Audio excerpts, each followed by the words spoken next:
The hatred between these two dynasties kind of sort of still remains to this day in much of the Sunni Shia rhetoric, i.e. the Sunni Shia hatred that we see in our times. Yeah, it's always existed to a certain extent. As you know, I'm not sectarian. We have to disagree without violence. This is my stance all the time. I don't agree with their theology at all, but in the end of the day, we should not be physical.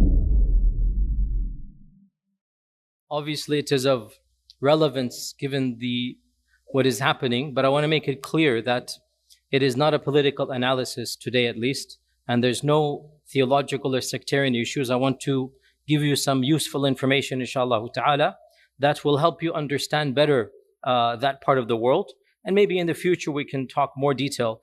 But this is one of the most interesting sections and regions of the Muslim world, and I have to summarize its history in 20 minutes. So this is a very big task, but it is still, inshallah ta'ala, beginning the conversation so that you can understand and situate yourself to understand what is happening.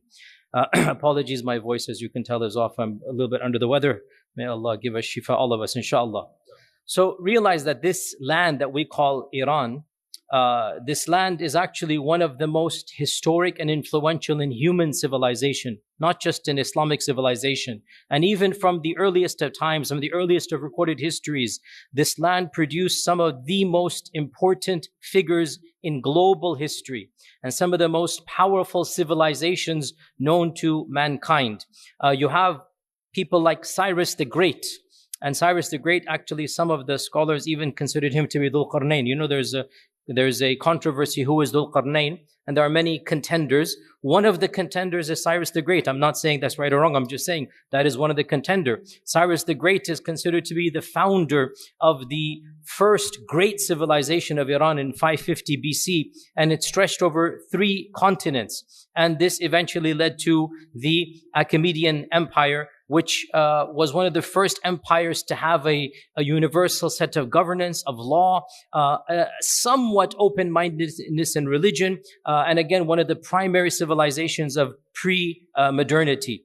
And the religion of Iran is also a unique religion, Zoroastrianism. It is founded in Iran itself. Zoroaster is considered to be the founder of that faith tradition. And when the Muslims encountered it, they treated Zoroastrians like Ahl Kitab. So they said, if you are going to be treated like the Ahl Kitab. And in the time of the Prophet ﷺ, the Iranian civilization was under the Sassanid Empire, 224 to 651 CE. And the Sassanid Empire was the empire that the Quran itself mentions when it talks about the reality of the Romans and the Persians engaging in warfare. This is the Sassanid Empire.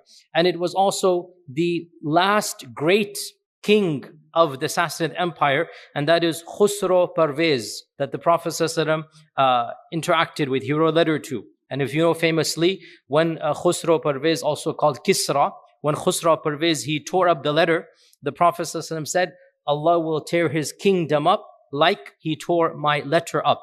And this was a prediction that proved not only to be true, but also it is an amazing reality to the end of over 1,000 years of Persian dominance. Over 1,000 years, different dynasties had ruled.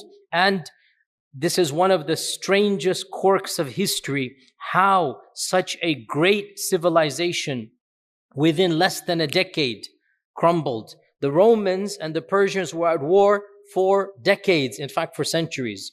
The Byzantines and the Sassanids were at war for decades in the time of pre-Islam. They couldn't get rid of each other. A third civilization, which wasn't even known as a civilization, the Muslims, rises up, takes on simultaneously the Byzantine Empire and the Persian Empire, carves the Byzantine Empire in half and acquires it.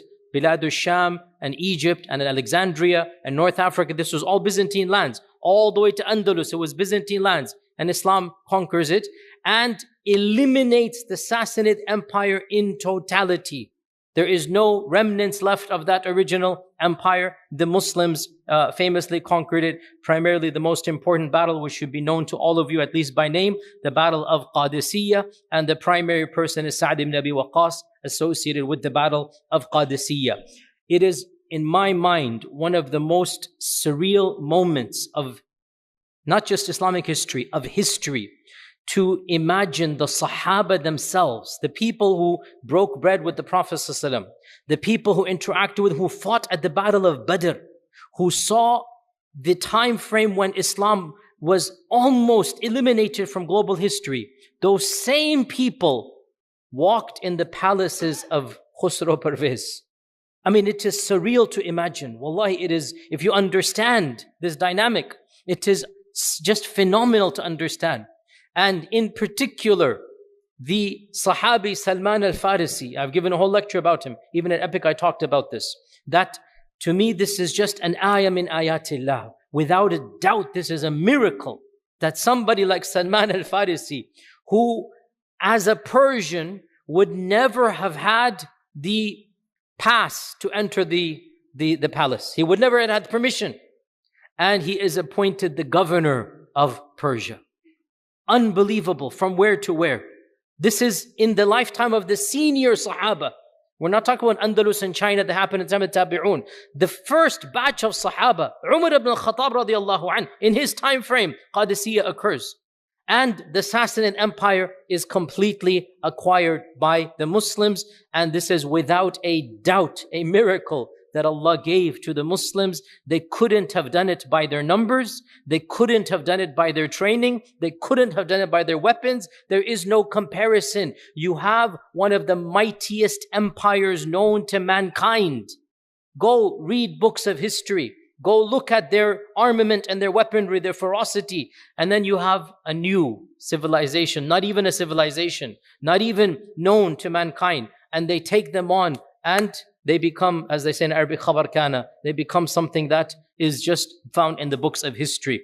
And so the Muslims not only acquire this land, eventually Ali radiallahu anh moves his capital to this region. Remember, Iraq and Iran were basically one entire region in this time frame. The capital of the Sassanid Empire was Ctesiphon. In Arabic, it's called Madain. This is actually currently inside of the city of Baghdad. So understand that when we say Iran, we're not talking the modern country. Obviously, we're talking the civilization. And the capital is now in one of the suburbs of the modern city of Baghdad. This is where it ruled. And of course, we mean the Iranian civilization, not just the one country here. The people who spoke the language, the entire area that includes Azerbaijan and other regions. That whole region is basically the Persianate Empire.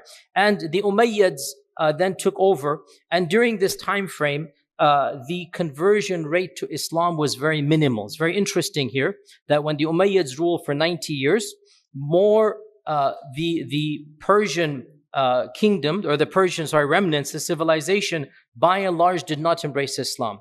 According to a number of surveys and studies, less than 10% embraced Islam. Why is this the case? There are a number of reasons given, but most likely, the number one reason, frankly, can be the Umayyads themselves were not encouraging conversions. And they had a very hierarchical policy. And this is well known. And when the Abbasids began their revolt, they actually allied with the Iranian converts. The Iranian converts and the other Muslim converts from non-Arab backgrounds, they were the main bulk of the Abbasid supporters. Why? Because one of the slogans of the Abbasids was that the Mawali are the non-Arab converts, are going to be treated the same as the Arabs, which is of course Islamic. The Umayyads didn't have this policy. The Umayyads had a more pre-Islamic tribal policy. So when the Abbasids came to power, and also the capital shifted, to that region as well, this is when conversion began exponentially. And this really shows you how mu'amala changes the hearts of people. Right? When did the bulk of conversion happen? It happened in the time of the Abbasids. So much so that by the end of this era, 90% of this region was Muslim. As is the case around the Muslim world, there was no forced conversion. We thank Allah, there has not been a single case of civilizational forced conversion anywhere. Whether it was in Egypt, whether it was in Andalus, in North Africa, in Bilad al-Sham, in Iran, there was never forced conversion. Yes, conversion is incentivized. Yes, you get perks, tax benefits. We're not going to deny that. But nobody's putting a sword and saying convert or die. This is just a myth. And the very fact that when the Umayyads were harsher, less conversion. When the Abbasids were nicer, more conversion. It shows you what? Conversion is coming from the heart.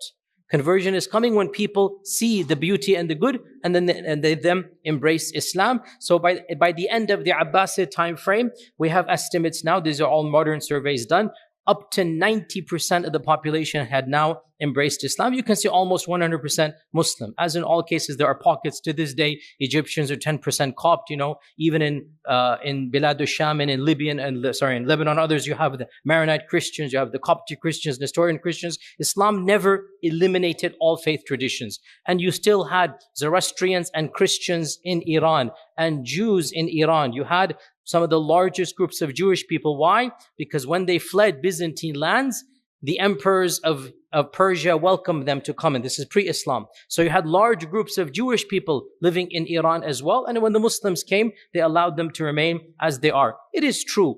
Many of them would not like this. And so they went to other places to get their taxes over. That's true. And that's why many Persians, when the Muslims conquered Persia, they decided, especially the rich, they decided to migrate voluntarily. They weren't forced to.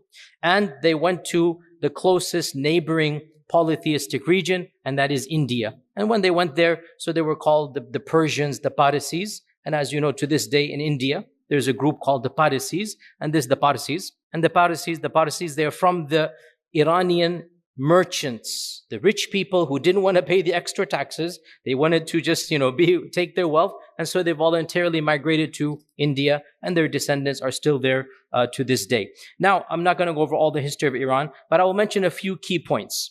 Of the points that I want everybody to know is that Iranian scholarship shaped Islam. This is a non-controversial statement. The ulama of that region shaped Islam. They contributed unbelievably in every single discipline. And in fact, we even have prophetic ahadith that seem to indicate this.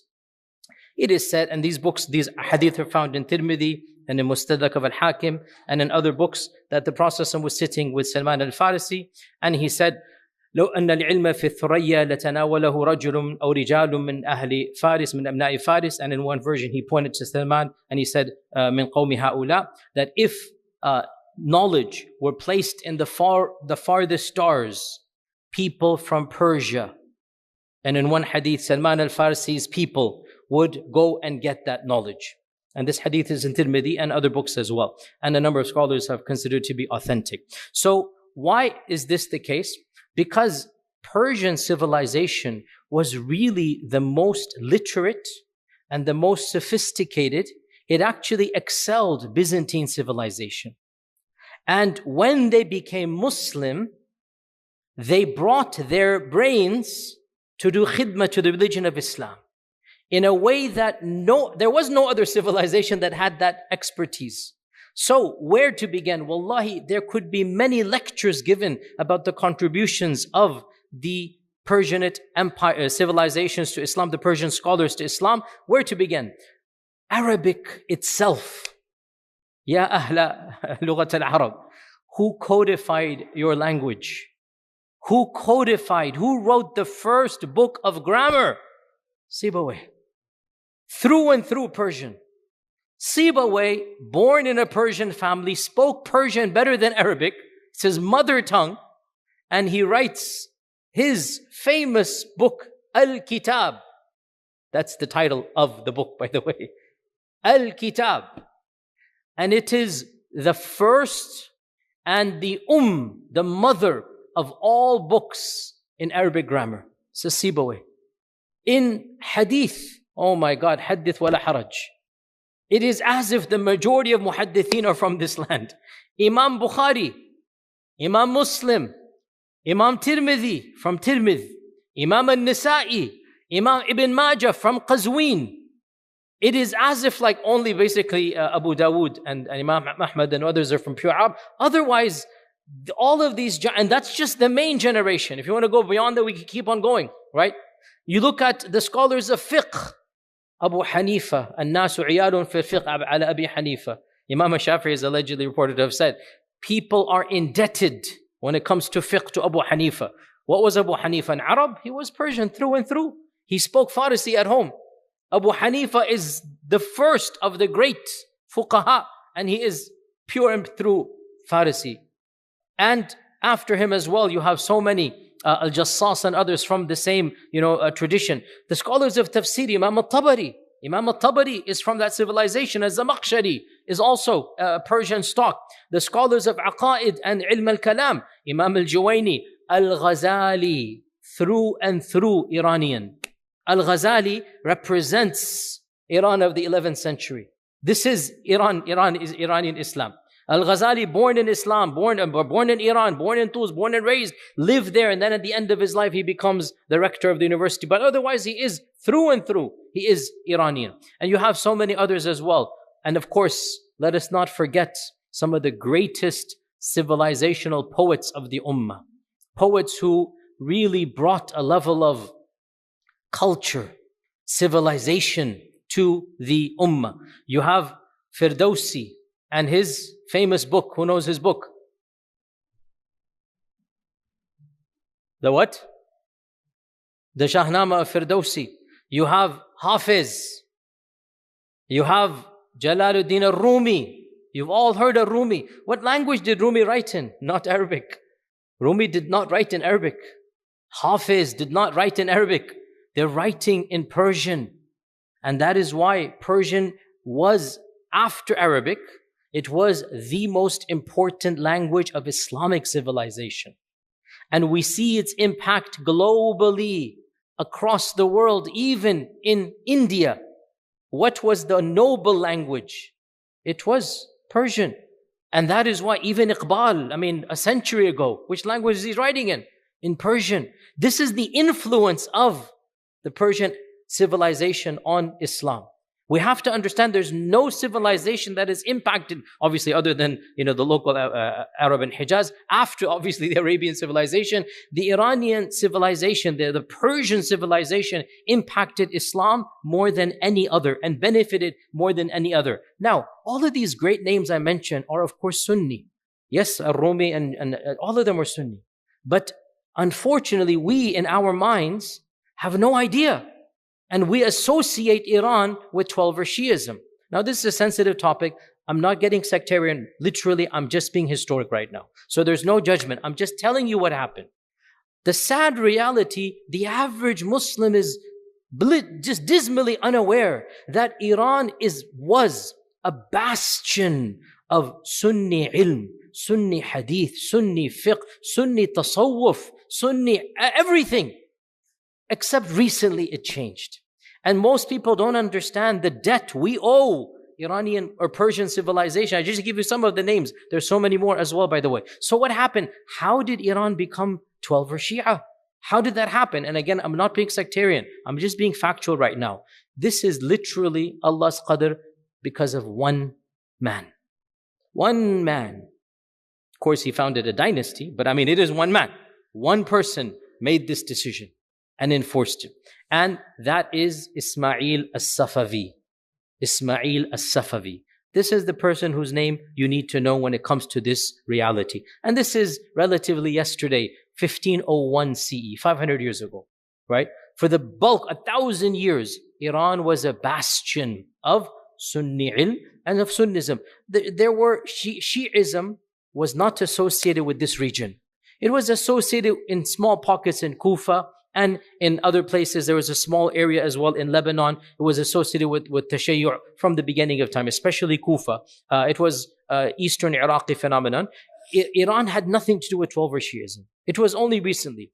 What happened? Long story short, it's a bit complicated, but the founder of this dynasty, Ismail al-Safavi, the Safavid dynasty, actually, the origins of this family have nothing to do with Iran even, believe it or not. His father, Ismail al-Safavi's father, was the founder of a messianic cultish, extremist, Shiite, Sufi, jihadist tariqah. All of those adjectives. Literally, I'm not exaggerating. It was a bizarre cult called the Qizilbash. The Qizilbash. His father, Ismail's father, founded it. They were not mainstream 12 or Ja'faris. They were not. They were their own version of Islam. If you want to look up the Bektashis, they were similar to him. If you want to look up the Turkish Alevis, they're similar to them. These are some, just esoteric group. They're called the Ghulat groups. They're a different strand. And his father, Ismail's father, founded a messianic end of times. Cultish, giving bay'ah just to me, blind following.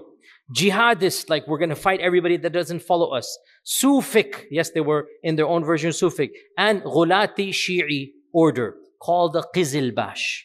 And more is messianic figure. People flock to him.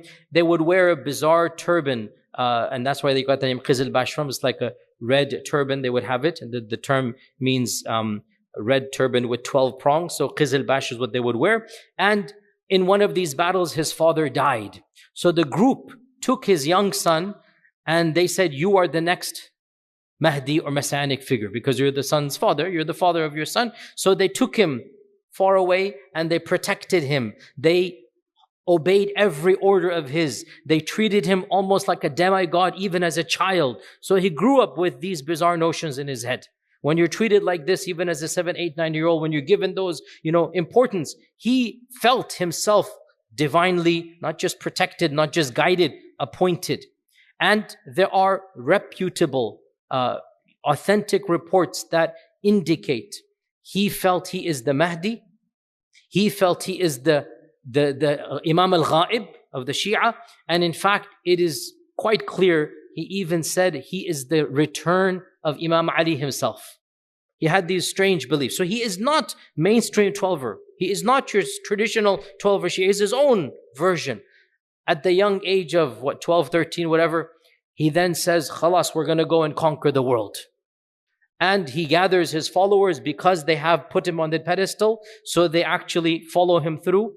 And because they're fanatical warriors, and whatever the politics and the political situation, the weaknesses of the time, he manages to actually conquer a large, not he with his generals, with his large army, he conquers what we now consider to be the land of Iran. And when he enters the famous city of Tabriz, which is in Iran, Tabriz, when he enters Tabriz, he then announces himself for the first time in 2,000 years. The term has never been used. He says he is the Shah of Iran. Now, who used this term in the past? No Muslim ruler. This was something Cyrus used. This is pre-Islamic. This is not something any Muslim ruler ever used. This is a term that has nothing to do with our faith. The first Shah of Iran in the Muslim time frame is this guy Ismail al-Safavi. And at the age of 14, 15, he publicly declares, from now on, we are going to have 12er Shiaism as the state religion.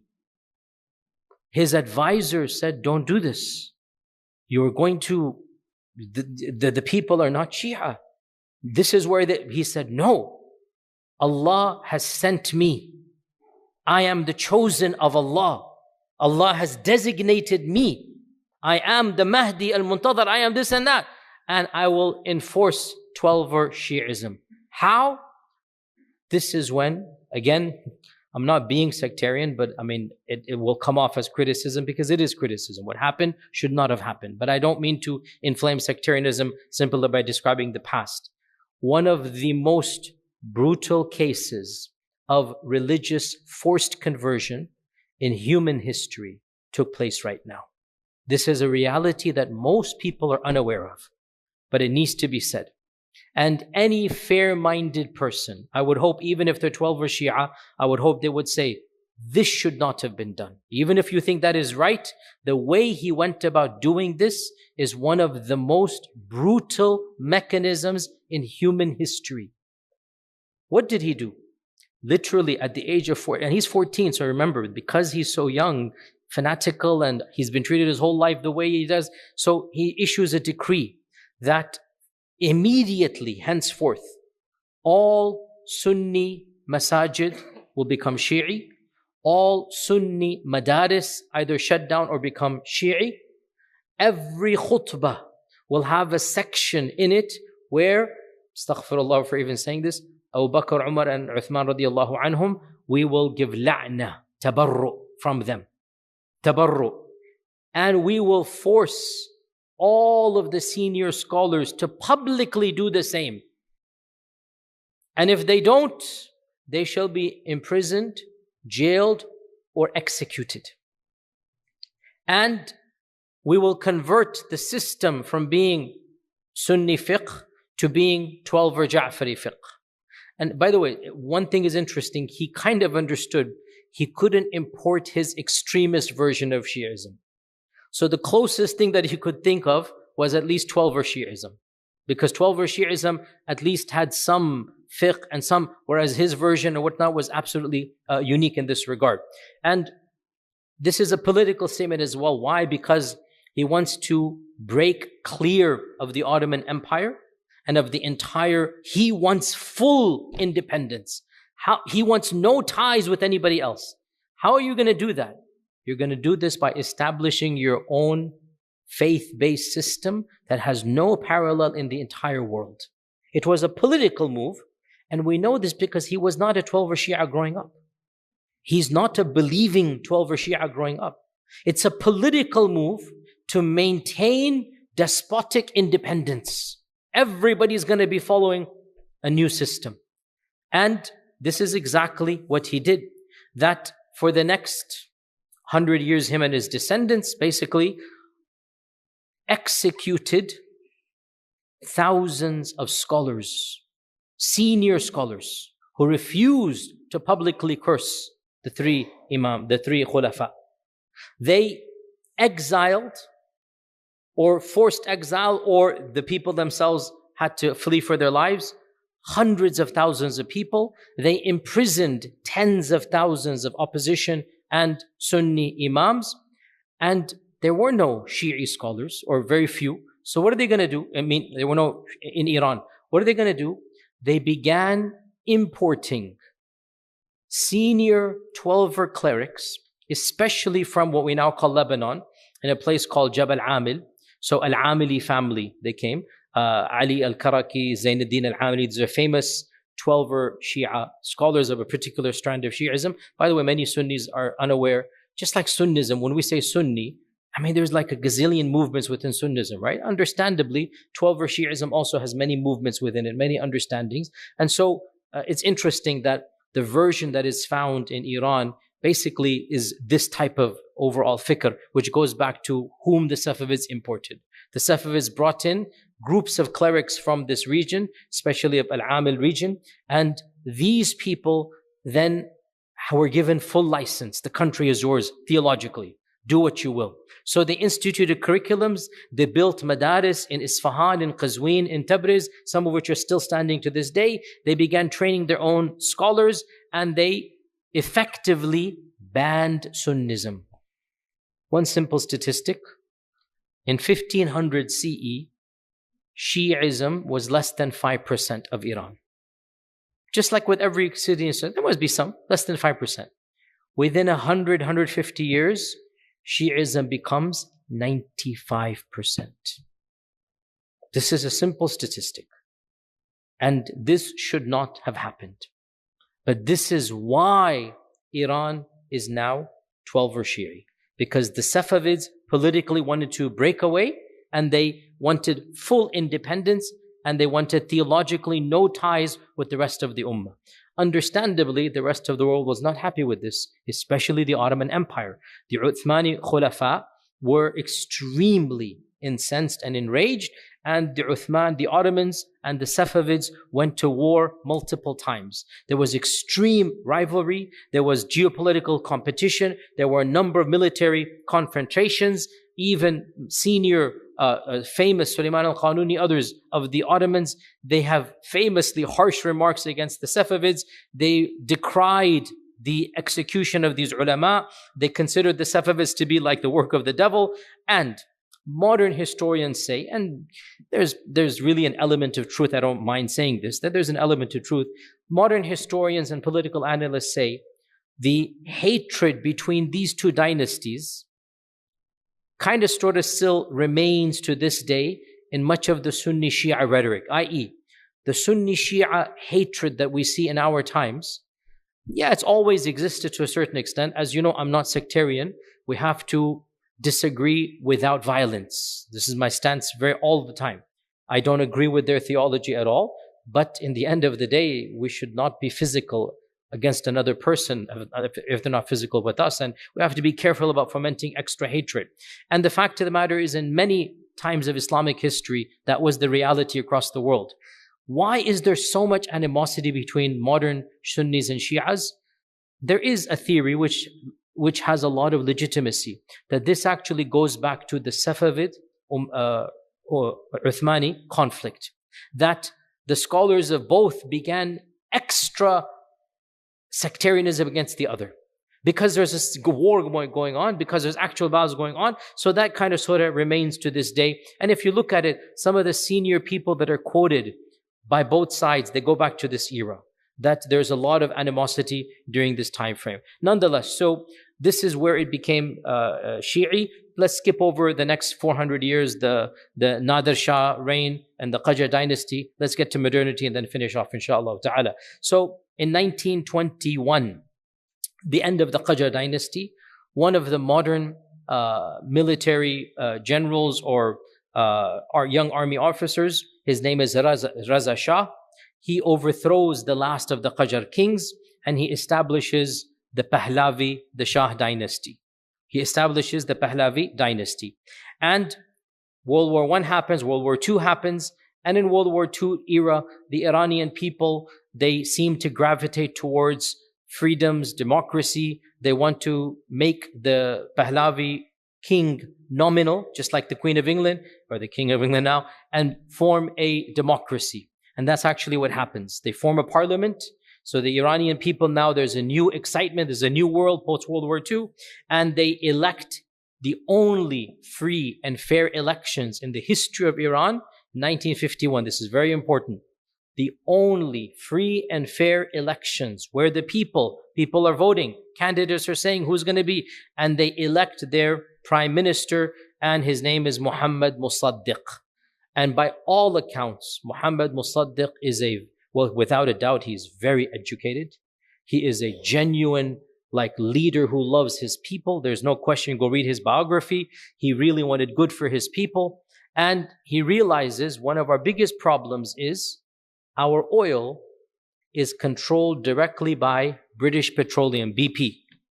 It was called something else, but it's BP that became BP. You know, BP is the largest oil company in England, BP, right? And BP had written a contract with the king. They had not first dibs, they had full rights to the oil. They would mine, they would extract, they would purify, they would sell, and then for every dollar, a few pennies to Iran. This is blatant modern colonization that happened. Muhammad Musaddiq understood this is not going to work. You are fleecing us. You are bankrupting us. So one of the first things he does, gets rid of that contract and says to the Iranian people, this is our land, this is our oil, let's make our own company. And that's what he did. He nationalizes the oil. But you see, the superpowers don't want you to have your own wealth, do they? They don't want you to have to control your own resources. If you are not careful, they might even invade your country in the middle of the night and arrest you with your wife and drag you back here because they want your oil. But you see, back then they weren't that blunt. You would think we would learn more, but no, we're actually more blunt now. So, Mr. Winston Churchill, you've heard his name?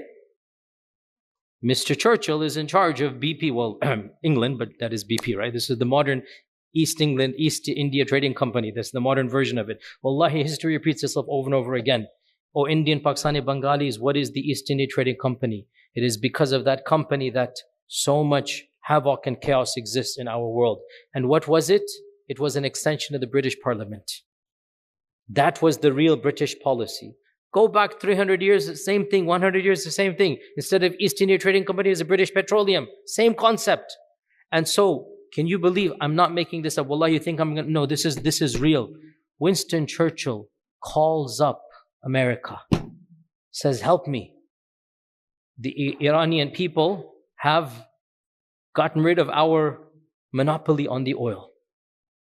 And again, this is such an interesting, I wish I could go more here.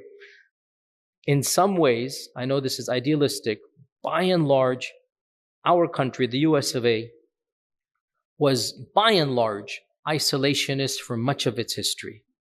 Because the founding fathers had seen what happens when you interfere in other lands. And they didn't want that. So the spirit of isolationism, that's why World War I, America had to be dragged in. They didn't want to be involved. To the very end, and even that, they say was engineered, but it is what it is, right? But during World War II, when the superpowers of Europe all crumbled, a vacuum is created. And it is that vacuum in which America now, we're seeing now, to be honest, many people are saying the decline has long begun, but that's a separate story altogether. Empires take centuries to decline, decades to collapse.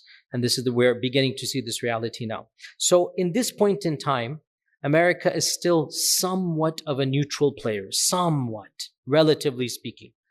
And Winston Churchill, because of World War II, is bankrupt. He doesn't have the resources that are needed. And so America decides, in conjunction with England, that they will get Iran's oil back. How do they do this? Now, I know some of you will think I'm telling you conspiracy stories. You don't believe me? Log on to Wikipedia, very, very trustworthy source. Log on to any website, go read any academic book. I'm going to tell you the absolute truth. There is no conspiracy. In fact, the original documents are also available in this regard. World War II had seen the creation of a new entity here in America. It was called the Central Intelligence Agency, the CIA.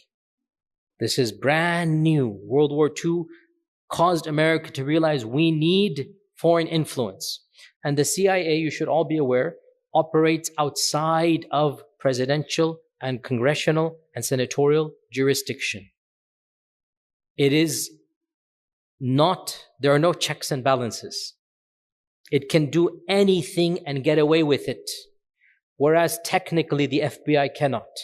Technically, no organization within America can get away. You can technically, even now what we're seeing with ICE, the state is suing ICE. Minnesota is even now there's some checks and balances, right? You cannot do this to the CIA. The CIA is black box. It's its own entity. We should all know this. This is the newest American organization now, post-World War II, and I'm not making this up, the first project assigned to them: overthrow Muhammad Mossadegh and reinstall the Shah with full power. No questions asked. Get rid of democracy, get rid of the parliament, and get the oil back. This was the task handed to the CIA. I'm not making the, wallah, I'm not making the, go read this. And this is called Operation Ajax, AJAX. Go look this up. Operation Ajax. So, long story short, in 1951, 52, 53, all of this time frame, Operation Ajax, along with some help from the British, but this is primarily an American thing. Here's the irony. The Brits called the Americans, wanting the Americans to help to get the oil back to the Brits. But of course, when you call in the big bully wants his share. And in fact, why would he give you any share? So I don't know how Churchill reacted when that, but it was not, in any case. So the CIA begins funding specific mechanisms to start fomenting the perception of hatred against Musaddiq. Again, it sounds so bizarre, but go read. This is now well known. Freedom of Information Act has made all of these documents public. By the way, who funds the CIA? Our tax dollars. Understand this point, right? Because the funding comes from American taxes, but there's no governmental oversight. There's no checks and balances. So the CIA has 10, 15 things they start doing. Of them, paying broadcasters to have their scripts of the news read rather than local journalists, i.e. controlling the media. Of them is doing things in the streets, thugs, whatnot, to destabilize civil society. You know, like accosting people, killing people, whatever it might be, like street crime and street harassment, so that people start thinking Musaddiq's not doing a good job. Of them, hire, wallahi this is true, hire thousands of people with nominal fees, $5, $10, $20, to go protest in the streets against Musaddiq. I'm not saying anything about right now. I'm simply saying this is what happened in 50s. That's all I'm saying. The CIA paid people to go and protest in the streets, to create the illusion that there's a lot of anger. And what's going to happen? It's human nature, even if you are not paid. But when you see 10,000 people chanting something, they're like, yeah, maybe they're right. Yeah, and you get swept up as well, right? You create the circumstances. And in that, after, all of this, what is said and done, in the end of 1953, the Shah issues an executive order, similar to Hitler 20 years ago, in order to achieve stability, in order to shut down all of this chaos. You have to give me my rights back. I have full control. I abolished the parliament. And for the sake of your peoples, your safety, I have to be your king as a real king. And I'm going to arrest Musaddiq. I'm going to execute 2, 3, 4 people were executed, right? The other ministers, whatnot. Musaddiq dies under house arrest. They didn't actually execute him because he was too popular. Believe it or not, he was so popular that they didn't actually want to execute him. So they kept him in house arrest until he died. And then from 1953 until he was deposed in 1979, the Shah of Iran, who was the son of the founder I told you about, the Pahlavi, it was his son. The Shah of Iran rules Iran with one of the most brutally repressive regimes of the last century, with direct aiding and abetting of America and England. Because why? As soon as he arrests Musaddiq, what do you think happened to the oil? BP didn't get it. Shell, Exxon became the number one extractor, refiner, and seller of Iranian oil. Politics and commerce, hand in hand. US foreign policy, multinational corporations, hand in hand, over and over and over again. Whether it's the Gulf War, whether it is then, whether it is now, there's always the two colluding together. This is the reality. And because the Shah did the bidding and the oil is the Americans' oil, they didn't care how repressive he was. We want you in office, you do whatever you need to do. And in his time frame, the level of brutality against his own people, all that we hear about of later on Libya, Iraq, whatever, it began with Iran. All the brutalities that happened afterwards, Iran is where it began under the Shah. And go speak to any sane Iranian of that time frame who will tell you the realities of how evil this man was. You couldn't even have a private conversation in your house with your friends criticizing the Shah. If you criticize the Shah in private conversation, you would be disappeared, perhaps never heard of again, executed, tortured in the worst manner possible, because one of those people would turn out to be a spy. He'd get money to turn you in, turns you in, he gets some money, and you're gone for life. 25 years he ruled with an iron fist. To give you one example, in 1971, Muhammad Reza Pahlavi, the Shah, he staged what is considered to be one of the most extravagant celebrations in human history.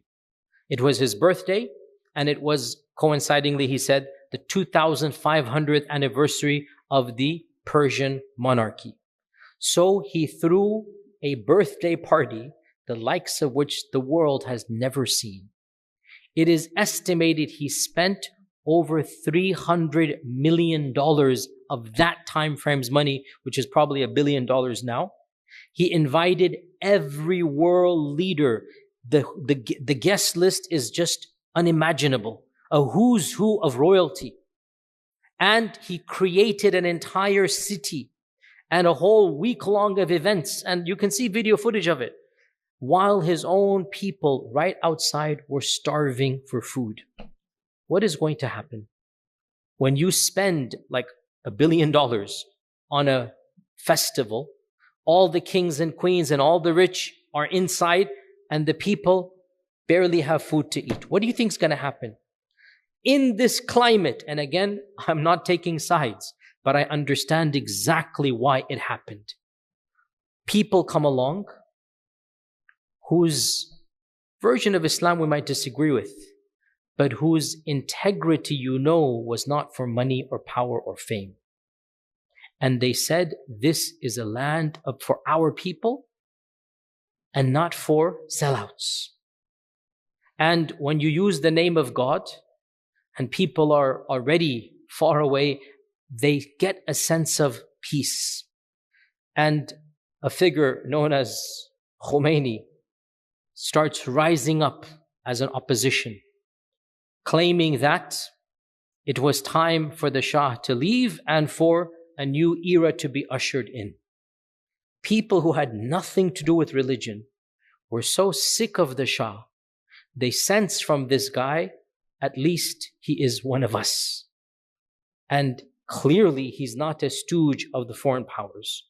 Again, we have our strong disagreements theologically, but understand, in the late 70s, the average Iranian was pro-Khomeini. Understand this point. Even if they weren't pro-Shia, unbelievably. The two had nothing to do with each other. And when you look, I want all of you to look at the video footage of when Khomeini returns from Paris in exile, because it was him who became the voice of the opposition. Go look at the video footage of the streets of Tehran. Non-hijabis are cheering for Khomeini because they have no idea what's going to happen. Clean-shaven men who have probably never prayed for years are going berserk, return of the Khomeini. They think now is the good era coming in. They don't understand they're going to have a different set of problems because there is no idealistic and whatnot. Nonetheless, you have to understand one thing, that the antagonism that the people had towards the Shah was also the antagonism they had towards America at that time frame. Those of you older than me, I barely remember this very vaguely as a child, the 1979 takeover of the embassy. It didn't come out of thin air. There's no justifying, but understand why were people angry?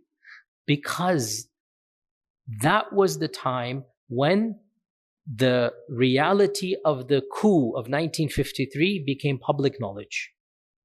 Everybody knew America was the one who put the Shah in power and who kept him in power and who was behind all of this repression. That's why the anger exists. It didn't come out of thin air. It's not that Iranian people are born with the DNA against America. There are socio-political reasons for that anger. And that anger was manifested in what happened with the takeover of the embassy. And of course, Jimmy Carter lost his presidency because of that. Again, it's interesting how it all relates together. The American public was never told, and they still don't know about the role that they played in Iran, even though it's public knowledge, but it's not taught in the curriculum. And one thing leads to another. But here's the point I want to conclude on this. Whenever people rule in the name of Islam, their policies become equated with the religion of Islam. It is never a wise thing to do this. We see this reality around the globe, whether it's in Sunnism or it's in Shiaism. When you rule in the name of Islam, any mistake you make is associated with the religion. And this current regime, even though without a doubt we are not sympathetic, I'm not sympathetic towards them. But what makes it more difficult is that their incompetencies and their problems have actually led to people hating the religion of Islam because of them. And this is well documented that of the highest rates of apostasy in the Muslim world are in Iran. This was not the case even under the Shah, because nobody blamed the Shah and Iran together, Islam together, sorry. The Shah never said he's doing it in the name of Islam. You want to get angry at the Shah, it has nothing with your religion. But when you have an ayatollah, when you have a religious cleric ruling in the name of religion, or you have another group, whether they're in Afghanistan, whether they're anywhere else, ruling in the name of religion, their policies, when they fail, in the eyes of many people, it becomes a failure of religion. And so this is why we are seeing in YouTube such anger even against the religion, a'udhu billah. There is no excuse for what these people are doing. You don't burn the mosque, but this is their crazed mentality. Bottom line, I don't want to become political analyst here. Simply understand that history teaches us we should not be naive and take things at face value. History teaches us, generally speaking, superpowers are involved in engineering things. Generally speaking, they never learn. They think that by getting somebody in office that will like them, that will do their bidding, this will be better for civilization and society, but always it turns out to be for the worst. And so let's keep our judgments minimal, be a little bit more wise in this regard. And the main thing is we pray for the safety and the security of innocent people who unfortunately are always the one that pay the heaviest price for the games that take place at the political level. The games that take place between the politicians, they don't pay the price because they will pay it in the akhirah, by the way. Who pays the price in this world? The innocent people. So we ask Allah to protect the innocent people. We ask Allah Azza wa Jal to save the lives of all those who have nothing to do with the evils of reality, and to deal with those that are involved in fitna and fasad, to deal with them this world before the next. And inshallah, maybe later we'll give more political analysis. Wassalamu alaikum wa rahmatullahi wa barakatuh.